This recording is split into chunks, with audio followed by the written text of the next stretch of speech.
പിതാവിൻ്റെയും പുത്രൻ്റെയും പരിശുദ്ധാത്മാവിൻ്റെയും നാമത്തിൽ ആമേൻ.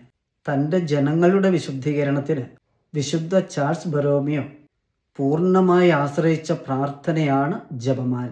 ഇന്നും എന്നും സകലർക്കും ആശ്രയിക്കാവുന്ന അഭയകേന്ദ്രമാണ് കൊന്ത നമസ്കാരം.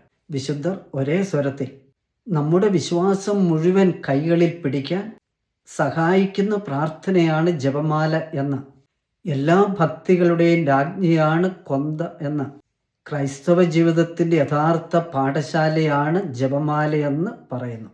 ഭക്തിയോടെ ജപമാല പ്രാർത്ഥിക്കുമ്പോൾ പരിശുദ്ധി അമ്മയിലൂടെ ഈശോ നമ്മിൽ ജനിക്കുകയും വളരുകയും ചെയ്യുന്നു. വിശുദ്ധ ലൂയിസ് മോൺഫോർട്ട് പറയുന്നു, ദൈവമാതാവിന് നാം നൽകുന്ന സ്നേഹ ചുംബനമാണ്, റോസപുഷ്പമാണ്, അനർഘരത്നമാണ്, സുഗന്ധ തൈലമാണ്, ദൈവികമായ മധുര പാനീയമാണ് ജപമാലയെന്ന് 6-ാം ഊർബൻ പാപ്പ.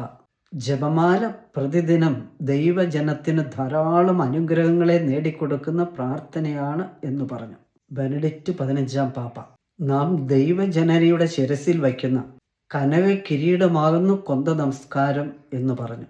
വിശുദ്ധ പോൾ 6-ാമൻ പാപ്പ പറഞ്ഞു, ആരാധനാക്രമത്തെ താങ്ങി നിർത്തുന്ന പ്രാർത്ഥനയാണ് കൊന്ത നമസ്കാരം. ദൈവമക്കളെ, ക്രൈസ്തവ ജീവിതത്തിന് താങ്ങും തണലുമാണ് ജപമാല പ്രാർത്ഥന.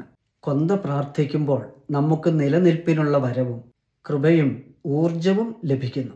ഈശോ കാൽവരിയിൽ കുരിശിൽ നിന്ന് വിശുദ്ധ യോഹന്നാന്റെ സുവിശേഷം 19-ാം അധ്യായത്തിൽ ഇതാ നിന്റെ മകൻ, ഇതാ നിന്റെ അമ്മ, ആ ദൈവഹിതത്തിന് നാം ആമേൻ പറയുകയാണ് കൊന്ത പ്രാർത്ഥിക്കുമ്പോൾ. ഈശോ സമൃദ്ധമായി നമ്മെ അനുഗ്രഹിക്കട്ടെ. ഈശോ മിശിഹായ്ക്ക് സ്തുതിയായിരിക്കട്ടെ.